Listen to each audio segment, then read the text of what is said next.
calm, zen. Yes! No!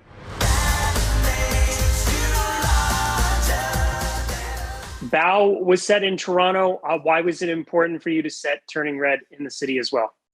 Because, I pitched the movie as like based off of my own personal experience growing up, trying to figure out puberty and my mom and myself. And so it made sense to also have it take place in the city where I grew up, where I came of age, which was Toronto. And I also felt like, this was a great opportunity to showcase Toronto as Toronto on the big screen. I feel like a lot of American movies disguise Toronto as New York City or some other unnamed American city, and this was my chance to really put my hometown on the map in that way. What's been the most surprising observation that people have made to you who have seen the movie who have maybe never been to Toronto? Oh, people are always so amazed at how diverse Toronto is. And that was a detail that I feel really proud of that we were able to include in the movie.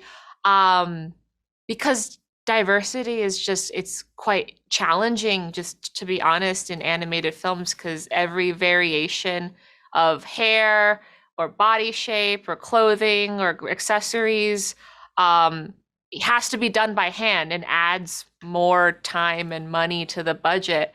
But it was important for us to get it right because, if we're going to set this in Toronto, like this is one of its defining features is its diverse population. So it was very cool to have people kind of come up to me after like screenings and be like, wow, like that, this is where you grew up. And this is Toronto. I never knew that. And I'm like, yeah, it's awesome. We spoke a few years ago. You got your start as a storyboard artist for Pixar. You worked on Inside Out. You worked on Toy Story 4 before doing Bao. I'm curious, though, Pixar must have hundreds, thousands of people working for them. How do you get yourself heard? How do you get your story out there and get the encouragement to be able to tell it? Yeah, I mean, I feel lucky in that I came into Pixar through the story department, through storyboarding, and that's kind of like the ground level of kind of learning how to be a filmmaker, I think, because as a storyboard artist, you're kind of a jack of all trades. You're kind of responsible for not just character acting or gags or ideas. You're also looking at composition. You're also looking at staging and camera and editing and cutting and all kinds of stuff. And I think through working on Inside Out and the other films that I storyboarded on, I was really able to work closely with the directors like Pete Docter, even Brad Bird, and really just like learn kind of like how to tell stories visually. And I think, I even as I was working on Inside Out as a story artist, like I still had this hunger and this like craving to tell my own stories. And I think one of the things that I did that really helped me was I just started working on a short film on my own. Like Bao, I had started before I even pitched it to Pixar. It was like a project, like a personal project that I wanted to do. And I roped in, like other artists and like fellow employees that like wanted to like help me make the film. And then I think that got the attention of Pixar. That got the attention of Pete Docter. So I think like if you want to stand out and like make films, you shouldn't be waiting for permission. You should already be like actively trying to do it. And then, like you'll eventually get noticed by the right people, I think. What's the most important thing you'd like young people to take away from Turning Red? It's that growing up is messy and to embrace it, embrace all of the messiness and imperfections of growing up, of your emotions being all over the place, of fighting with your parents, of making mistakes, like all of that angst and drama and embarrassment, like all of that stuff you're feeling is normal and everyone goes through it. Did you let the people at Skydome know that you were going to destroy it in this movie?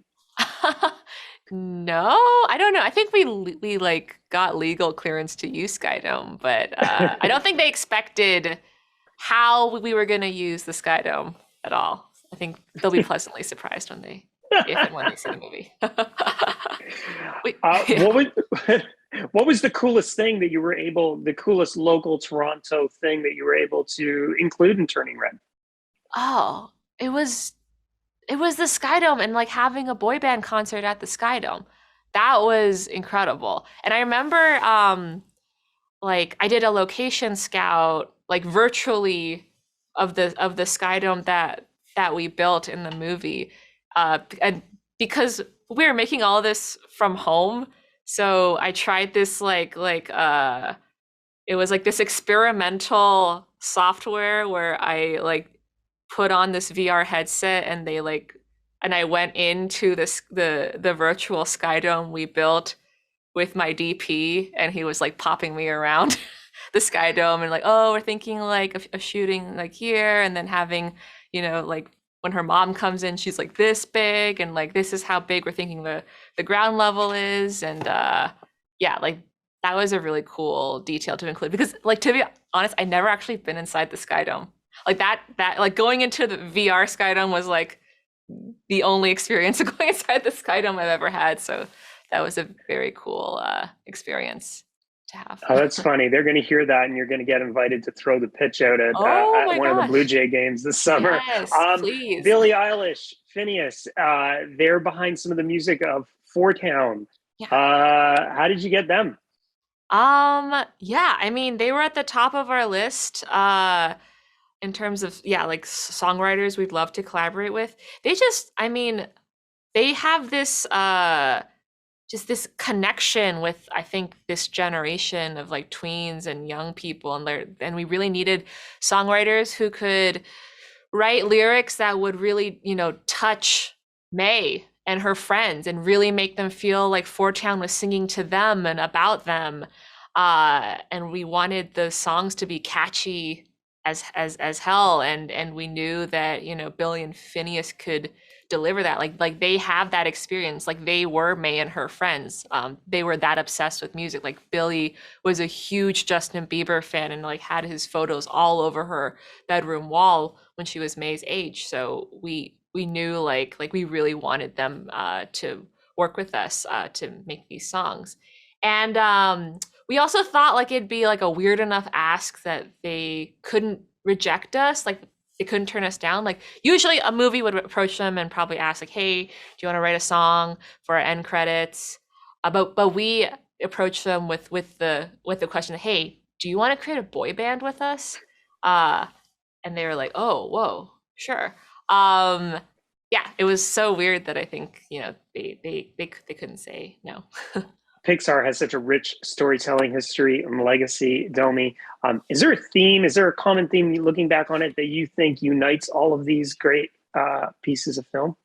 Oh yeah, I think Pixar films have all been very director driven and come from and they all feel like they come from like a single kind of vision or experience um of the director. And I think that's what makes the films feel so special and what makes them like touch so many people. Because even though they're wacky and magical and crazy things are happening, there's like this grounded truth like in all Pixar films that really kind of makes it resonate with a lot of people. And like you see it in the earlier movies like Monsters Inc. and Finding Nemo, where Pete Docter and Andrew Stanton dealing with being fathers for the first time.